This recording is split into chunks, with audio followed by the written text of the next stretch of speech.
excluded so far. Treasurer, welcome. Good to be with you. So you have this discretion. Under what circumstances would you use it to extend the payment to others? Well, there is a power to amend the rules due to unforeseen circumstances, and the reason why this power was created because the size of the program, David, $130 billion, it's unprecedented in scale and scope, but also because the Parliament is not sitting on its normal schedule. We have no plans to change the rules. We want to implement the program as passed through the Parliament with the support of the Labor Party, and we shouldn't lose sight of the fact that Wednesday was a historic day for the federal Parliament. At $130 billion, we now have a wage subsidy in place that will support some 6 million Australian workers at around 70% of the median wage. There's no doubt about that. I'm just wondering, again, when would you use this discretion at your disposal? What would it take for you to extend the payment to others? Well, again, it's for unforeseen circumstances. So if you needed to implement it in a different way with the ATO, these issues may arise as the program goes to the implementation phase. But the JobKeeper program will provide a massive financial boost to sole traders, to casuals, to part-time, to full-time workers, to the not-for-profit sector. But it's not just the financial boost it will provide, it's also the psychological boost to the nation. What about those casuals then? Let's talk about those who've been employed less than 12 months with a single employer. The truck driver example Raf was giving earlier is a good one there. Why shouldn't they receive this? Well, firstly, casuals that have been connected to their employer for 12 months or more are under this program. We've based that on an established concept in the Fair Work Act. But it's important that you don't see the JobKeeper program in isolation. Also, the Job Seeker program, which Renee referred to, will provide $1,100 or more to those casuals who don't fit within the JobKeeper program but tragically lose their job. We've also relaxed... It's a big difference though, isn't it? $400 a fortnight is not a small amount. Well, look, there's also capacity as a casual to work for a small amount of money on top of what you get from a Job Seeker. For a truck driver, for example. But again, you've got both programs in place. The other important fact here is that we provided up to $100,000 to small businesses based on the size of their wage bill. Now that's a cash flow boost that they can use to maintain those on temporary visas or those who are casuals who don't come within the JobKeeper program on their books. So we've also relaxed, David, we've also relaxed the partner's income test from $48,000 up to nearly $80,000. Again, that will increase the eligibility for the Job Seeker program. Just explain to me though, skilled foreign workers, for example, they've been crucial in supporting our economic growth for years in Australia. What do they get right now? Well, they're getting access to their superannuation, and we've made that very clear. What's that, up to $20,000? Up to $10,000. Many of them wouldn't even have that in their super if they've only been Well, here. some may or some may not. Years. But as I said, we're providing businesses with up to $100,000 to use to keep people employed and to reduce that cost of labour. OK, but for foreign workers, they don't get JobKeeper, they don't get Job Seeker either, do they? They don't. So what are they to do? Well, again, it's going to be up to their employer to keep them on the books if that's what they decide to do. You see, at 100... And if they can't, if they let them go, what happens to them?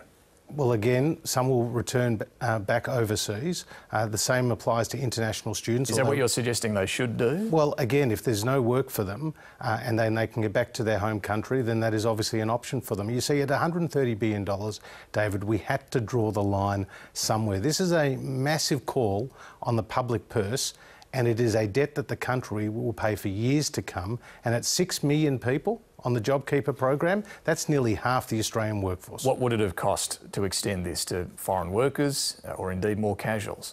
Well, you add an extra million people onto the JobKeeper program, that's an extra $18 billion. So you could afford $130 billion, but you couldn't afford $18 billion more? Well, in terms of temporary visa holders, there's 2.2 million of those. Now, some of those are going to be eligible. The New Zealanders on the 444 visa. But again, we had to draw the line somewhere, and I think the Australian people understand how generous, how significant this package is, and what a substantial difference it will make in the workplace. You're worried about too much debt at that point, eh? Again, the other thing we've been focused on in terms of the purpose of the JobKeeper program was obviously to reduce the cost of keeping people in a job, but also to maintain that formal connection between employer and employee, so that when we get to the recovery... That's gone with the foreign workers, isn't it? As I say, many businesses, and yes, in regional areas, but in the cities as well, rely on those foreign workers. And yet under your approach here, the student who might do a shift or two a week serving coffees in a cafe, they get the full $1,500 a fortnight. The chef from the Philippines working full-time in the kitchen will get nothing. Well, again, not everyone can fall within a program. It's not a one-size-fits-all. The other thing to bear in mind, David, is that not all sectors of the economy have been hit equally by the coronavirus. We know that, for example, the retail sector, the hospitality and the tourism sectors have been pretty badly hit. And in that case, at $1,500 a fortnight, that's about equivalent to a replacement wage for those workers. How many businesses have now applied for the JobKeeper payments?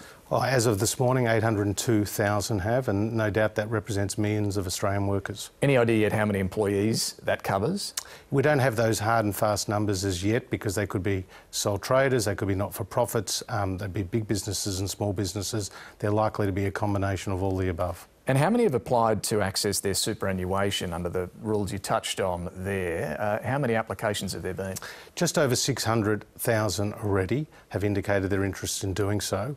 It's important to note that when we announced the early access to superannuation tax-free, that was before the JobKeeper package was announced, so I expect the numbers that ultimately access it will be lower than maybe initially thought. So you thought initially $27 billion would be accessed. It'll be less than that? Well, again, we'll wait to see what happens, but we estimated about 1.6 million Australians would try to access their super early. Not all would take out the full $10,000, but it's also important to understand that this is an extension of the existing hardship arrangements where you can access your super, and now we're doing so tax-free.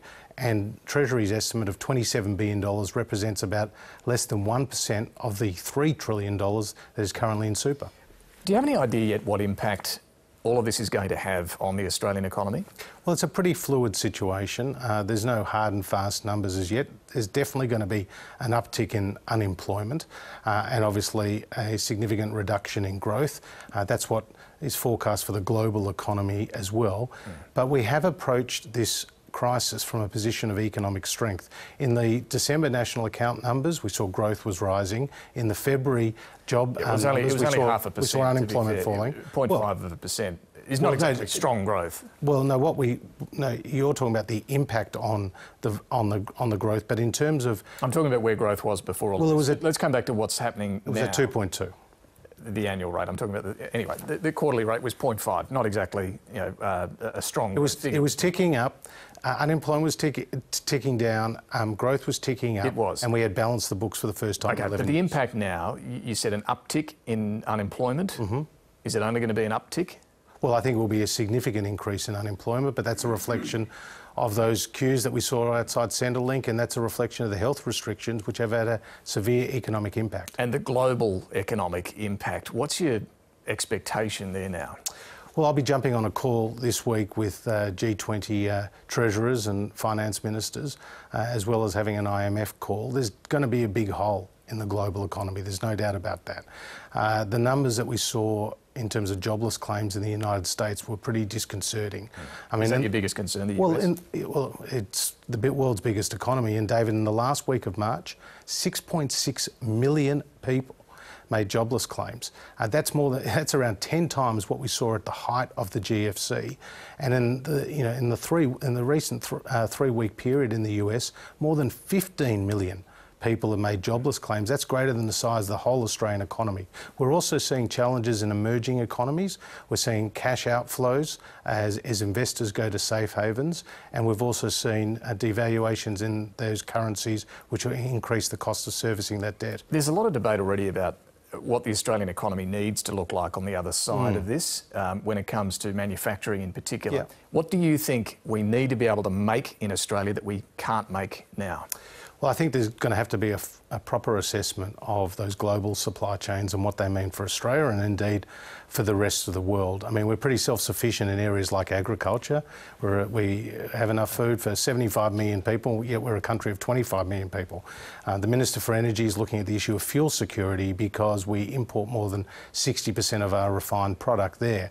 In manufacturing, we play in the niche manufacturing space, and that's been quite handy in this crisis. For example, ResMed, a medical device manufacturer, has helped come to the table with an increased number of ventilators, for example. But take masks. We've had to import more than 30 million masks, which Greg Hunt's done a great job with, but we've had to move the army into a small firm in Shepparton to increase the capacity of production of those masks. So we have to look at all these supply chains. So how do you do that, though? If we need to, China makes masks very cheaply compared to the rest of the world. So how do you make us more self-sufficient there? Would you have to impose some tariffs on imported masks and other equipment like this, or directly fund businesses here to do it? Well, this should not be seen as an argument for protectionism. Australia is a great beneficiary of free trade, and the Prime Minister's... So how do you tackle this then? Well, the Prime Minister's... become more self-sufficient with masks and... Well, the Prime Minister's been very clear that we need to play to our comparative advantage.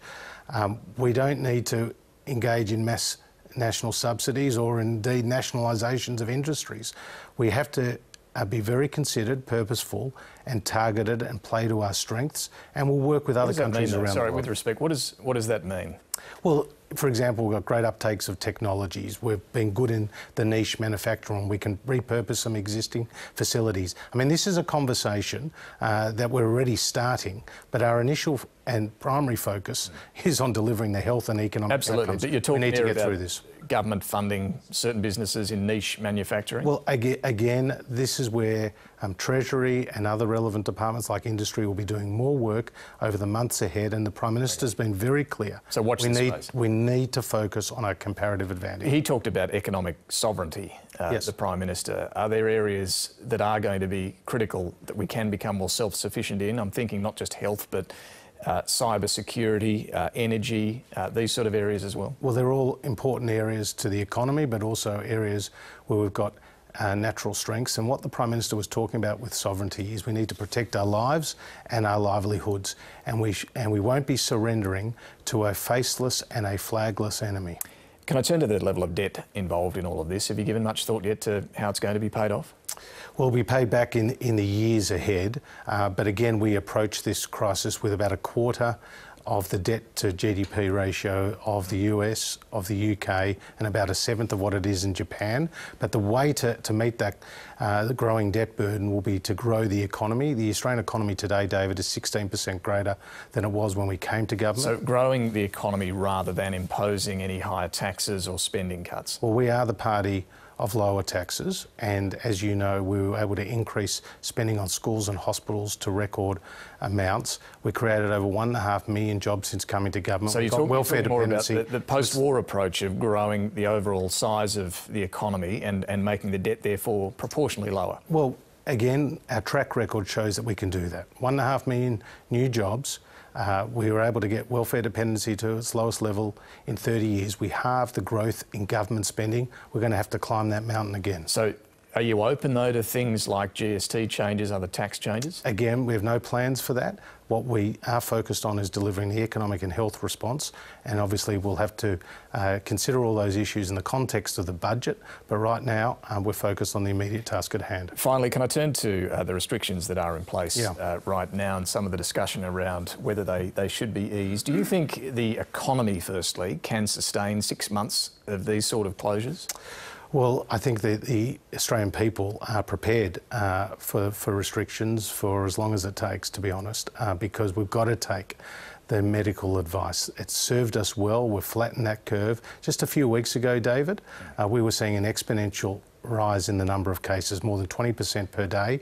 We've now got that to below 2%. We've got to consolidate the gains. And if you look at Japan, if you look at Singapore, they both thought they had great success. and now they've seen a second wave of cases. If you look at Sweden, they allowed large gatherings. They've now got the military setting up hospitals in the middle of Stockholm, and they've had 650 deaths from coronavirus. They've got half the population of us, and they've got more than 10 times the deaths. So you can't see any of these restrictions being eased anytime soon? Again, we've got to take the medical advice. I think it's very dangerous and unrealistic to move ahead of the medical advice. It has served Australia well. As the Prime Minister has said, patience is a virtue, complacency is a problem. And everyone needs to understand that this is a very fluid and difficult situation. And when you look around the rest of the world, in the United States, Europe, parts of Asia, even closer to home, we don't want to have those experiences. And so far, our medical experts and those on the front line are the real heroes of this crisis. You're talking to business leaders. Yes. Are you satisfied we can do 6 months of this? Again, I am talking to business leaders, and they fully understand that the restrictions are based on the health advice, and the health advice needs to be followed. But can we go 6 months of this? Again, I don't have a crystal ball. The Prime Minister's prepared the nation for 6 months at least, but we are having a degree of success in flattening out that curve. But it is dangerous to move ahead of the medical advice, and that is where we will go. Final one. 10 weeks ago you sat in this chair. 12,000 people at that point globally had contracted the coronavirus. If I'd told you then that nearly 3 months on you'd be spending more than $200 billion to deal with this, it probably would have been my first and last appearance on the show. What lessons would you pass on to any future treasurers about how to deal with crises like this? Well, extraordinary times call for extraordinary measures, and you know, John Howard, who has seen everything in politics, said to me, and he's spoken to the Prime Minister, has said there's no ideological constraints at times like this. That's the advice we've taken. The Prime Minister's shown great leadership. The National Cabinet has worked effectively. People can be comforted that Liberal and Labor parties, national parties, we reached across the political divide and passed the largest wage subsidy this country has ever seen. That's going to be the bridge to the recovery. That's the economic lifeline this country has received and this country has needed. Treasurer Josh Frydenberg, thank you. Thank you.